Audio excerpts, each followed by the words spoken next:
I, 34M, never thought I'd be posting here, but recent events have left me questioning everything. This is going to be long, but I need outside perspective to help me process what's happening. First, I need to take you back to where it all began. I met Sarah, 33F, during our sophomore year of college. We were both taking an environmental science elective, and she caught my attention immediately. It wasn't just that she was beautiful. What really drew me to her was her passion. She could talk for hours about marine conservation, her dream of working with endangered species, and how she wanted to make a real difference in the world. I remember sitting in the campus coffee shop until closing time, just listening to her talk about her latest research project. We dated all through college, and things just clicked. We had the same weird sense of humor, finished each other's sentences, and had this uncanny ability to know exactly what the other person needed without asking. After graduation, we moved in together, and everything felt right. We had our struggles, sure, entry-level jobs weren't exactly paying the big bucks, and we lived in a tiny apartment where the hot water would randomly cut out in the middle of showers. But we were happy. We had plans, dreams, and each other. I proposed on our 5th anniversary. I had this whole elaborate plan involving a scavenger hunt through all our favorite spots in the city, ending at the coffee shop where we had our first real conversation. But in typical fashion, nothing went according to plan. It rained all day. Half the places I'd planned to include were closed for renovations, and Sarah got called into work for an emergency. She'd achieved her dream and was working at a marine research center. I ended up proposing in our apartment, both of us soaking wet from the rain, eating takeout Chinese food on our second-hand couch. She said it was perfect. We spent the next year planning our wedding. Sarah wanted something outdoors, near the ocean she loved so much. We found this beautiful venue on the coast, with a ceremony spot overlooking the water. Everything was coming together. We had the date set for the following spring, deposits paid, invitations designed and ready to be sent out. Then Sarah was pregnant. It wasn't planned. We'd actually talked about waiting a few years after marriage before having kids. But when that pregnancy test came back positive, we were overjoyed. Sure, it meant changing some wedding plans. Sarah didn't want to be visibly pregnant in her dress, but we were too excited to care. We pushed the wedding back a year and focused on preparing for our baby. The pregnancy itself was textbook perfect. Sarah had some morning sickness in the first trimester, but nothing severe. We converted our home office into a nursery, painting the walls with an ocean theme, of course. Sarah would sit in the rocking chair we'd bought, reading marine biology textbooks out loud to her bump, saying she wanted our baby to love the ocean as much as she did. But there were signs something was wrong. Small things I dismissed at the time but now haunt me. She started having these intense headaches around the 7th month, but the doctor said it was normal pregnancy stuff. She seemed more tired than usual, even for someone growing a human being. And there were moments when I'd catch her just staring into space. But whenever I asked, she'd smile and say everything was fine, just pregnancy hormones. James was born on a Tuesday morning in October. It was a relatively easy delivery, all things considered. Sarah was amazing throughout it all, and when they placed our son in her arms, I thought I'd never seen anything more beautiful. He had her eyes, and a full head of dark hair. We spent 3 days in the hospital, just being new parents, learning how to change diapers and swaddle properly. Sarah seemed different, but I chalked it up to new mom adjustment. She was quieter than usual, spent a lot of time just staring at James with an unreadable expression. The first couple of weeks at home were what you'd expect with a newborn, exhausting but wonderful. We took turns with night feedings, figured out how to function on minimal sleep, and marveled at every little thing James did. But Sarah's behavior started becoming increasingly concerning.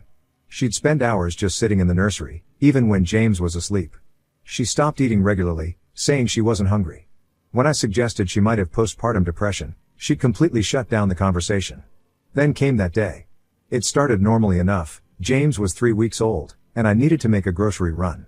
Sarah seemed fine, was feeding James when I left. I remember kissing them both goodbye, telling them I'd be back soon. The store was crowded, and I ended up taking longer than planned. When I got home, the house felt wrong somehow. Too quiet. I found the letter on James's changing table. Even now, 6 years later, I can quote it word for word. "I'm sorry. I can't do this. You and James deserve better than what I can give you. Please don't try to find me. Please don't hate me. Take care of our boy. Tell him his mama loves him more than anything in this world, which is why I have to go." Sarah, the next few hours are a blur in my memory. I remember calling the police, trying to file a missing persons report, but since she'd left voluntarily and wasn't in danger, there wasn't much they could do. I called her parents, who seemed just as shocked as I was. They hadn't heard from her, had no idea where she might have gone. I called hospitals, thinking maybe she'd had some kind of breakdown. Nothing. The reality of being a single father to a newborn hit hard and fast. I had to take emergency leave from work, thank God for understanding bosses. My sister Jenny became my lifeline. She had 2 kids of her own and practically moved in with us those first few months. She taught me everything: how to tell different types of crying apart, how to properly burp him, how to manage feeding schedules while still taking care of myself. The legal stuff came next. I filed for full custody, which was granted by default since Sarah never showed up to contest it. Her name remained on James's birth certificate, but in every other way, I was a single parent. I tried to keep track of her, hired a private investigator at one point, but she disappeared completely. No social media, no credit card trails, nothing. It was like she'd vanished into thin air. Those first few years were the hardest thing I've ever done. Working full-time while raising a baby alone is no joke. I was lucky to have an amazing support system: my parents, Jenny, friends who'd show up with meals or offer to babysit so I could get a few hours of sleep. But the emotional toll was enormous. James would cry for hours sometimes, and I'd find myself crying right along with him, wondering if he somehow knew his mother was gone. I didn't date for a long time. Honestly, I didn't have the energy or emotional capacity for it. My whole world revolved around James and making sure he had everything he needed. But about 2 years ago, my sister convinced me to try online dating. That's how I met Emma. Emma was different from anyone I'd ever dated. She was a kindergarten teacher, divorced, no kids but great with them. Our first date was supposed to be coffee, but we ended up talking for 4 hours. I was upfront about James from the start, and she was amazing about it. She understood that he came first, that dating a single parent meant things would move slowly. The first time she met James was at a playground, very casual, no pressure. She brought bubbles and spent an hour chasing him around, making up stories about bubble dragons. By the end of the day, he was calling her Miss Emma and asking when she could come play again. Watching them together, I felt something I hadn't felt in years: hope. Our relationship progressed naturally. Emma never tried to force a connection with James or push herself into a maternal role. She just showed up. She'd come over for movie nights, help with bedtime stories, attend his t-ball games. When he had nightmares, she'd make hot chocolate and listen to him talk about his fears. When he was sick, she'd bring over homemade chicken soup and new coloring books. 6 months ago, after a lot of discussion and family therapy sessions, Emma moved in with us. The transition was smoother than I could have hoped. James was excited to have her there full time, and our little family unit felt complete. We talked about marriage, about Emma legally adopting James someday if that's what he wanted. Life was good. Then Sarah showed up. I was at work, reviewing some client files, when my assistant told me someone was asking to see me. I wasn't expecting anyone, but I agreed to a quick meeting. When she walked in, I didn't recognize her at first. Her hair was different, shorter, styled differently, and she looked thinner, more angular. But those eyes. I'd know those eyes anywhere. She asked if we could talk, and something in her expression made me agree. We met at a coffee shop after work, not our old one. I couldn't handle that. She ordered green tea, something she used to hate, and her hand shook as she held the cup. The story came out slowly, painfully. Shortly before James was born, she'd started having severe headaches and dizzy spells. She'd gone to the doctor without telling me, thinking it was pregnancy related. It wasn't. They found an aggressive form of breast cancer, already at stage 3. The doctors wanted to start treatment immediately, but she was pregnant. She chose to delay treatment until after James was born, knowing it could worsen her prognosis. She showed me medical records, hospital bills, documentation of years of treatment. Multiple surgeries, aggressive chemotherapy, radiation. She'd gone through it all alone, living in a small apartment near the hospital, working part-time at a local aquarium gift shop to pay bills when she could. Her parents hadn't known either. She'd cut contact with everyone. When I asked why she didn't tell me, her answer broke my heart all over again. She said she couldn't bear the thought of James growing up watching her die, of having memories of a sick mother rather than no memories at all.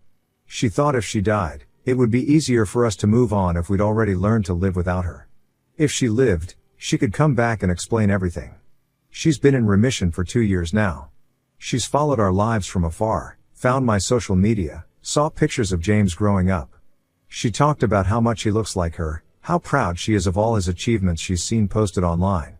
She cried when she talked about missing his first steps, his first words, his first day of school. Then she wants to come back. Not just as James's mother, but she wants us, our relationship, everything we had. She says she still loves me, that leaving us was the biggest mistake of her life even if she thought she was doing the right thing at the time. She wants another chance. I listened to everything. I tried to understand her perspective, to imagine the fear and pain she must have felt. But when she finished, I told her no. I explained about Emma, about the life we've built, about how James has finally stopped asking why his mother left him. I told her I would be willing to discuss supervised visitation eventually, after consulting with Emma and our lawyer, but that's all I could offer. She didn't take it well. She became upset, saying I was punishing her for trying to protect us. She's been calling and texting constantly since then. Her family, who I haven't heard from in years, is now reaching out. They say I'm being cruel, that she made a mistake out of love and fear, that she deserves forgiveness and a second chance. Some of their messages have gotten to me. They point out that Sarah sacrificed everything, her relationship with her child, her family, her entire support system, because she thought it was best for James. They say that kind of sacrifice deserves understanding and forgiveness. Her mother called me crying, saying she lost years with her daughter and doesn't want James to lose his mother too. But then I remember those years of pain. The nights spent wondering what I did wrong. The times James would cry himself to sleep asking for a mommy who wasn't there. So yeah, even if I am the asshole here, I won't agree to take her back. Emma has been incredibly supportive through all of this. She says she'll support whatever decision I make regarding James having a relationship with Sarah, but she's also honest about her concerns. James knows something is going on. He's a perceptive kid. I haven't told him about Sarah yet. But he's been asking questions about his birth mother more frequently lately, as if he can sense the upheaval in our lives. So here I am, Reddit. Ida for refusing to give Sarah another chance? Sometimes when I look at James, who is so much like her in so many ways, I wonder if I'm being too harsh. Edit 1. Thank you all for the responses. To address some common questions. 1. Yes, I've verified her medical records, the cancer diagnosis and treatment were real. 2. She did try to send child support about a year after leaving, but I refused it. I was hurt and angry then. 3. Emma knows everything and has been incredibly supportive through this whole situation. 4. I have spoken with a family law attorney about the situation. While Sarah's parental rights were never officially terminated, my having sole legal and physical custody gives me the right to make decisions about visitation. Edit 2. For those asking about Sarah's current health status, she has been cancer-free for 2 years and her doctors are optimistic about her long-term prognosis. However, they can't guarantee the cancer won't return, which is one of my concerns about reintroducing her to James's life. Update 1. First, I want to thank everyone who responded to my original post. Many of you asked for updates and clarification on several points, so I'll try to address everything while sharing how things have developed over the past month. After my initial post, I spent a lot of time reflecting on the feedback I received. Many of you pointed out that while Sarah's actions were devastating, her motivation came from a place of desperate love rather than malice. This perspective has helped me approach the situation with more empathy, even as I maintain firm boundaries for James's well-being. One of the first things I need to address is the verification of Sarah's story, since many commenters were understandably skeptical. Yes, I have thoroughly verified her medical records. The cancer diagnosis was real, stage 3 triple-negative breast cancer, diagnosed at 32 weeks of pregnancy. The documentation shows everything: the initial diagnosis, her decisions regarding treatment delay, the subsequent surgeries, chemotherapy protocols, radiation treatments, and finally, her remission status. Reading through these records was like experiencing those lost years from a parallel universe, one where I could have been by her side through it all, if she'd only let me. The medical records also shed light on something I hadn't fully processed from our conversation: just how close we came to losing her entirely. Her oncologist notes indicate that by delaying treatment until after James's birth, her survival chances dropped significantly. She quite literally chose our son's health over her own, though I still struggle with her decision to face it alone. Regarding her current health status, she's been cancer-free for 2 years now. Her doctors are a bit optimistic about her long-term prognosis, but as with any cancer survivor, there are no guarantees. This uncertainty plays a significant role in my hesitation about reintroducing her to James's life. The thought of him losing her twice, especially if he forms an attachment, keeps me awake at night. Many of you asked about child support and Sarah's attempts to contribute financially. Yes, she did try to send money about a year after she left. I received an envelope with no return address containing a cashier's check and a brief note saying she wanted to help support James. I was still raw with grief and anger then, and I sent it back unopened. I recognized this was more about my pain than James's best interests, but I was not in a place to accept anything from her at that time. Since then, I've learned she set up a trust fund for James's education, contributing what she could manage while working part-time during her treatment. She never told me about it because she knew I would refuse it. The trust currently holds enough to cover about 2 years of college expenses. Emma's role in all of this deserves its own discussion. Many commenters asked how she's handling the situation, and I continue to be amazed by her. We've had several long conversations about what Sarah's reappearance means for our family. The legal aspect of this situation has also been a major focus. I've had several consultations with a family law attorney to understand our options and rights. While Sarah's parental rights were never officially terminated, my having sole legal and physical custody gives me significant control over any potential visitation arrangements. The attorney advised that while Sarah could potentially petition the court for visitation rights, judges typically favor maintaining stability in the child's life and would likely support a gradual, supervised reintroduction if any contact is allowed. Sarah's family's involvement has added another layer of complexity to the situation. After years of silence, I'm now fielding calls and messages from her parents, siblings, and even extended family members. Their perspectives range from understanding my caution to outright hostility over my reluctance to immediately welcome Sarah back into our lives. Her mother, in particular, has been persistent, sending long messages about second chances and the importance of family bonds. I understand their position. They lost years with their daughter too, and they see this as a chance to rebuild their family completely. But they weren't there during those dark years. They didn't hold a crying toddler who couldn't understand why he didn't have a mommy like his friends did. They didn't field questions from well-meaning strangers about James's mother, or watch him scan crowds at school events, looking for someone who wasn't there. Well, that's all for now. I will post an update soon if there is one. Update 2. First, I want to thank everyone who responded to my original and update post. Your comments and perspectives helped me process a lot of complicated feelings and gave me the clarity I needed to handle this situation. A lot has happened since then, and I think I owe you all an update. After my post gained a bit of traction, Sarah somehow managed to find it. She recognized our story and sent me a long email about it. Reading her perspective of everything that happened was intense. She filled in a lot of gaps about those years she was gone, and I think sharing her story might help people understand the complexity of our situation. According to Sarah, she first noticed something was wrong during her second trimester. She was having severe headaches that wouldn't go away with normal medication. At first, she dismissed them as pregnancy-related, but when she started feeling lumps in her breast, she knew something was wrong. She went to a doctor without telling me. She says she didn't want to worry me until she knew for sure what was happening. The diagnosis came back with stage 3 breast cancer. The doctors wanted to start treatment immediately, but she was pregnant. They gave her options on whether to terminate the pregnancy and start treatment, or wait until after delivery but risk the cancer spreading. She chose to wait. She said she couldn't bear the thought of terminating when we'd been so happy about the baby. She shared her medical records with me, and they tell a brutal story. By the time James was born, the cancer had progressed significantly. The headaches she'd been having were related to small metastases that had already started forming.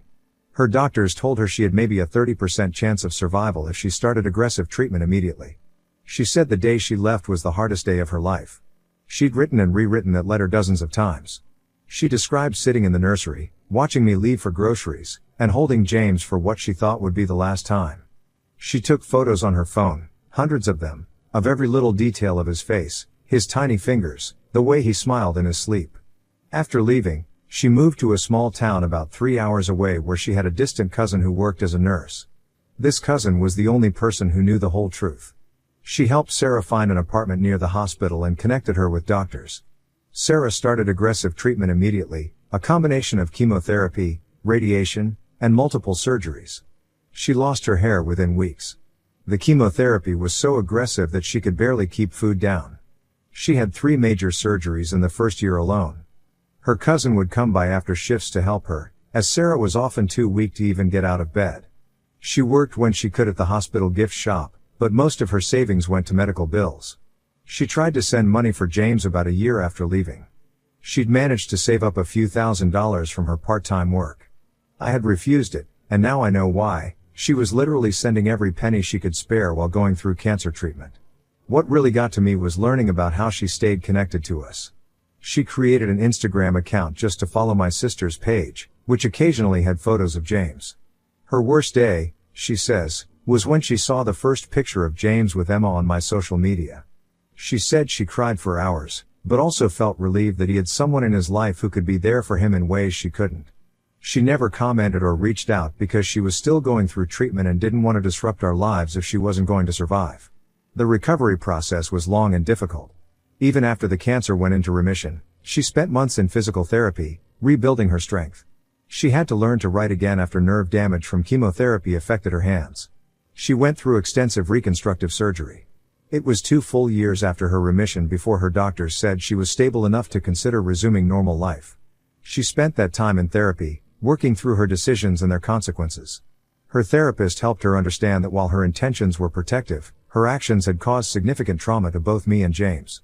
She worked on developing better coping mechanisms and communication skills. When she finally reached out to me at my workplace, she had spent months planning what to say. She had a whole speech prepared about understanding if I hated her, about being willing to accept any role in James's life that I deemed appropriate. But seeing me in person overwhelmed her, and everything came out wrong. She's been sending me regular updates about her health since our meeting. Her latest scans are clear, and her oncologist is optimistic about her long-term prognosis. She's on a maintenance treatment plan and has checkups every 3 months. She's also continued with therapy. After much discussion with Emma and our lawyer, we've decided to move forward with a very gradual approach to introducing Sarah back into James's life. She will not tell James about her cancer yet.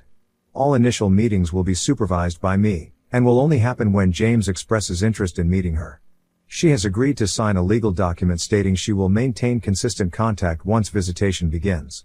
This addresses my fear of her disappearing from his life again. She has also agreed to continue her own therapy and attend co-parenting counseling with me. Emma has been incredible throughout this process.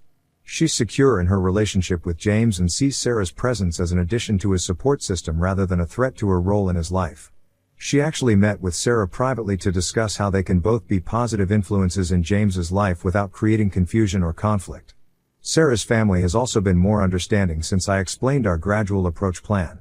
They see that we're not cutting Sarah out, but rather trying to reintroduce her in a way that's healthy for everyone, especially James. They've agreed to follow our lead and not mention anything to James until we're ready. I know this update might disappoint those who wanted me to either completely embrace Sarah's return or totally reject her. The reality is messier and more complicated. We're taking small steps, prioritizing James's health, and trying to build something sustainable rather than rushing into changes that could hurt him more in the long run. I want to thank this community again for helping me navigate the initial shock of Sarah's return. Your comments helped me see that there was a middle ground between completely shutting her out and immediately welcoming her back.